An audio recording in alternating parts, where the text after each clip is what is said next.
আসসালামু আলাইকুম। আপনাদের সামনে আরো একটি নতুন ভিডিও নিয়ে চলে আসলাম। তো আজকে আপনাদেরকে কচুর জমি নিয়ে কিছু তথ্য জানাবো ইনশাআল্লাহ। তো কচুর ভিডিও অনেক আগে আপনাদেরকে দিয়েছিলাম কিভাবে কচু চাষ করতে হয়। তো সেই গাছগুলো দেখুন অনেক বড় বড় হয়ে গেছে।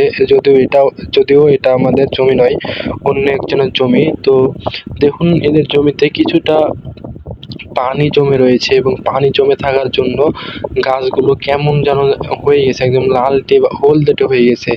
তো এই পানি জমার কারণে অতিরিক্ত বৃষ্টি, রাজশাহীতে প্রচুর পরিমাণে বৃষ্টি হয়েছিল গত কয়েকদিন, সেই জন্য পানি বেঁধে রয়েছে এবং পানি বাঁধার জন্য গাছগুলো কিছুটা নষ্ট হয়ে যাওয়ার পথে রয়েছে। তো কচুর জমিতে পানি বাঁধলে সাধারণত কচুর গাছ নষ্ট হয়ে যায়। তবে কচু সমস্যা হবে না আশা করছি। দেখা যাক কি হয়। তারপরও কচুর জমি দেখুন, আপনাদেরকে গত কয়েকটা ভিডিও আগে দেখিয়েছিলাম কচুর জমি।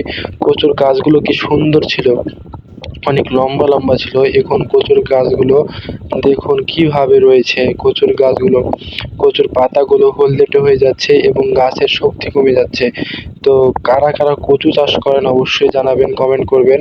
গত ভিডিওতে অনেক ভিউ হয়েছিল আমার কচুর ভিডিওতে। তো আপনারা অবশ্যই কমেন্ট করে জানাবেন কারা কারা কচুর সম্পর্কে তথ্য আরো জানতে চান এবং কচু চাষ করেন। তো আমাদের এলাকায় কচু চাষ করে আমরা, মানে যাদের জমি অবশিষ্ট জমি থাকে, তারা জমির পাশাপাশি এবং অনেকে আবাদেও লাগায় অবশ্য। তো জমির পাশাপাশি অনেকে কচু চাষ করে থাকেন। যাদের জমি পড়ে থাকে তারা কচু চাষ করেন আমাদের এইদিকে। তো কচু খারাপ জমি যেগুলোতে ভালো ফসল হয় না সেগুলোতে চাষ করে থাকেন। তো এই কচু অনেক এখন বাজার মূল্য অনেক, 70-80 টাকা কেজি হয়তোবা। তো কচুর ফলন অনেক ভালো হয় এবং অনেক নিরাপত্তা ক্ষেত। এটা ধরেন কোন মানে অনেক কষ্ট করা লাগে না, অনেক সহজে হয়ে যায়। নিচু জমিতে সাধারণত মানুষ কচু করে থাকে। নিচু জমিতে যাদের জমিতে পানি বেঁধে যায় তারা কচু করে থাকে। তো আমাদের এই জমিটা অনেক নিচু, হালকা পানিতে পানি বেঁধে যায়, সেই জন্য কচু চাষ করা হয়েছে। এবং গাছগুলো কিছুটা খারাপ হয়েছে অনেকদিন পানি বেঁধে থাকার জন্য। তো সবাই আপনারা ভালো থাকবেন, সুস্থ থাকবেন এবং আমাদের চ্যানেলটি সাবস্ক্রাইব করে পাশে থাকবেন। আল্লাহ হাফেজ।